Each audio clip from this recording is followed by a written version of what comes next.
se vuelve tan entrañable para los indígenas, más que haber ganado alguien digamos, el debate o la controversia sobre eso, en última instancia, y paradójicamente, como pasó entre los negros, ellos como que hacen traducciones en que todas las símbolos y las imágenes que llevan los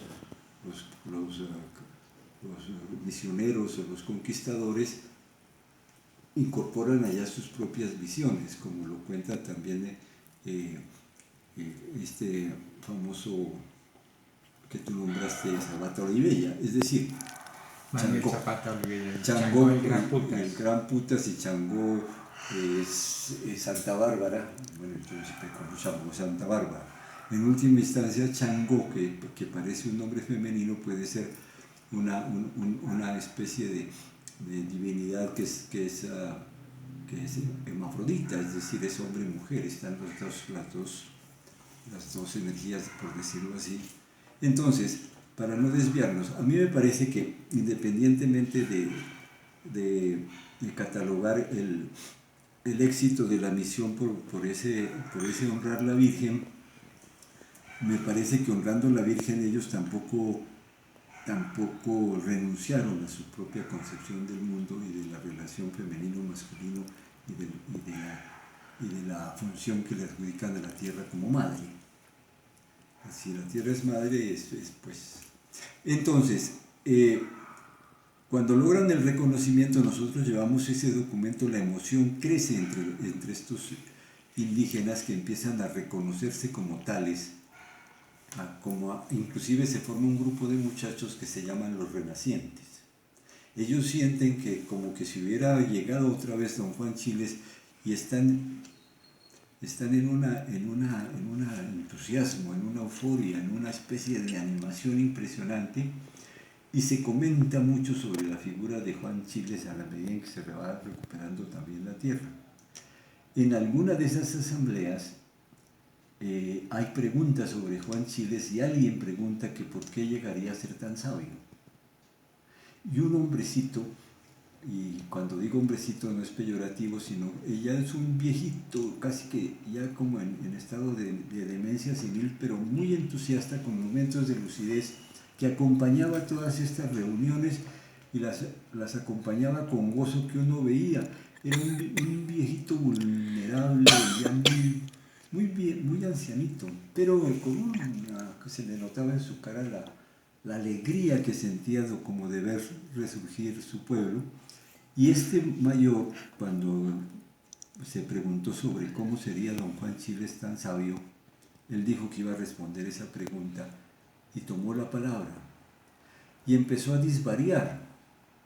El disvarío lo tengo presente porque yo me acuerdo hasta cómo empezó. Él dijo en los tiempos del rey Corona, cuando este pueblo iba a desaparecer lo iban a desaparecer de la faz de la tierra, entonces don Juan Chiles llamó a todos los pueblos del mundo, llamó a Egipto, llamó a Israel, decía este señor, pero pleno de emoción. Era imposible pararlo o no oírlo porque estaba perfectamente casi que en un trance. Sí. Como en un trance decía cosas y todos nosotros también impactados por eso, donde ya la coherencia o incoherencia de lo que decía pues no importaba, porque era como ver un ser humano conmovido que va a decir su palabra, y cuando acaba el disvarío dice: y ahora sí les digo porque fue sabio. Sabía tres cosas, nos dijo. Sabía desatar el quichua, conocía muy bien el libro del rey y sabía labrar a cordel. ¿Qué era lo que sabía? Desatar el quechua. Nos causó una impresión, pero sobre todo a nosotros, porque cuando dijo desatar el quechua empezamos a pensar qué es lo que está diciendo, qué quiere decir. Empezamos a caer en cuenta. Estos territorios colonizados, toda la toponimia originaria que fue construida con un lenguaje que se fue elaborando a medida en que se construía territorio. Se tejen dos cosas casi que al tiempo, una territorialidad y una lengua. porque la lengua es la que nos permite ordenar y manejar la territorialidad y conocerla y reconocerla para satisfacer las necesidades y para saber cómo es que hay que cuidarla. Evidentemente son culturas que como viven con la naturaleza y de la naturaleza, evidentemente el asunto allá es saber cuidar, saber cultivar. Y nos pareció muy interesante y un gran llamado nos hizo. Tenemos que quitar los nombres impuestos para descubrir los nombres originarios de los ríos, de las montañas, de los elementos. Porque un poco con el maestro de Bolívar, que yo leí en algún texto que él decía que cuando se estudian las relaciones del hombre con la tierra, hay que descubrir el espíritu que anima a los hombres que habitan un territorio.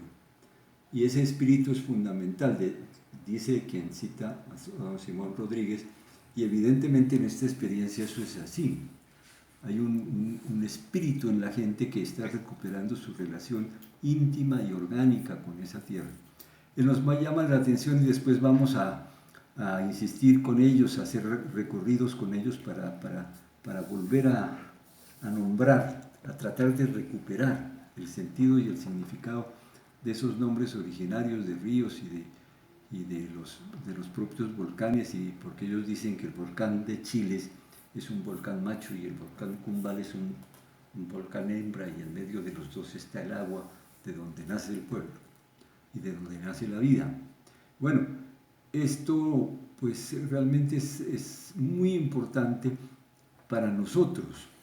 Nos obliga también a hacer una crítica del colonialismo, de cómo se intenta colonizar un territorio borrando cómo fue nombrado por las personas que lo descifraron y no por las que lo conquistaron, porque acá vienen los curas y los conquistadores a imponer nombres a la topa tolondra, más o menos, que esto se llama San no sé qué y esto se llama cualquier cosa.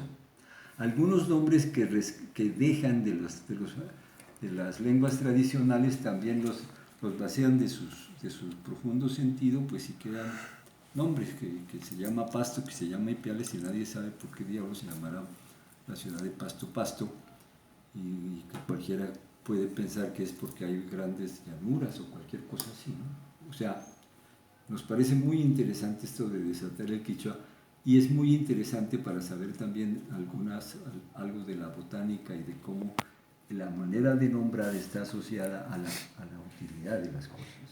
No se nombra por nombrar. La segunda clave de la sabiduría de Don Juan, en principio era la que más entendíamos porque habíamos visto el memorial de Don Juan y sabíamos que realmente le sabía hablar al rey como hay que hablarle, no para postrarse de rodillas y renunciar a la propia identidad, sino para pedirle reconocimiento.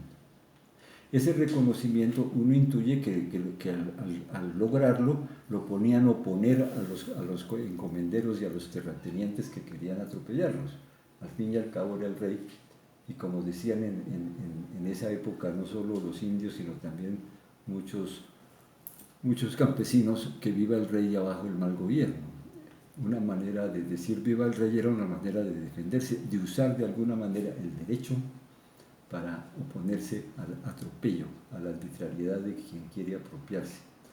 Somos reconocidos por el rey, pare. Nosotros somos súbditos del rey, usted no tiene por qué atropellarnos, por ejemplo. Nos parecía muy interesante, lo entendimos entre comillas, aunque después vamos a volver a eso porque cómo se va desenvolviendo esta historia. Labrar a cordel. Labrar a cordel era otro enigma. Pues, ¿qué es labrar a cordel? Labrar pues es sinónimo de arar, de cultivar la tierra, pero a cordel, ¿qué quiere decir? Y entonces empezamos a preguntarle a los mayores, labrar a cordel. Y entonces nos van contando de que los chagreros tradicionales, todo el cultivo de una chagra se hace por los que conocen la relación de las semillas que se siembran con las estrellas. Todas las semillas que se ponen en una chagra, de alguna manera, según la tradición, están conectadas por cardeles invisibles con las estrellas, con el sol, con la luna, con la Cruz del Sur.